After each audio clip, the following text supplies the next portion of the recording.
Okay, our next weapon of choice is my Parker Concorde Crossbow. This takes a little more effort to get it onto the gun rest, but it's certainly something that's doable even for me being a C5-6 quad. During the season, I leave my crossbow in the back of the van like this so that it's ready to go. I don't worry about the case because there's not a whole lot you can do if you're careful with it so far as knocking it off. And this does take a little more effort. I am going to turn my power chair off. But I grab it, slide it back, and you kind of have to balance it.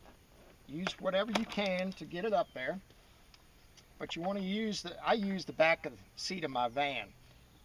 And so I also don't put it all the way back in the back of the gun rest.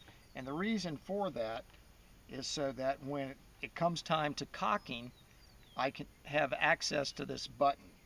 So I have it where I want it in the back, use my bicep to push it down, and then the front of the gun rest, I'll just slide back and push it down. You'll notice that I don't have the CO2 cartridge in there simply because it's the middle of the summer.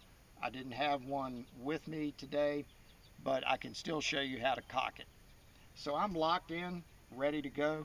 All I need to do is back away from the van, tilt this down, and cock it. I've got my Parker crossbow into my gun rest. It's secure now. When you cock a Concorde crossbow, you have to have the front tilted down.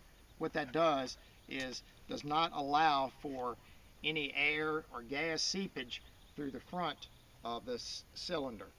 So what I do, and it works, they say to hold it vertically, but typically for me, and I've never had any problem with it, is to hold it at something like a 45-degree angle, as long as you're getting the cylinder in a downward position.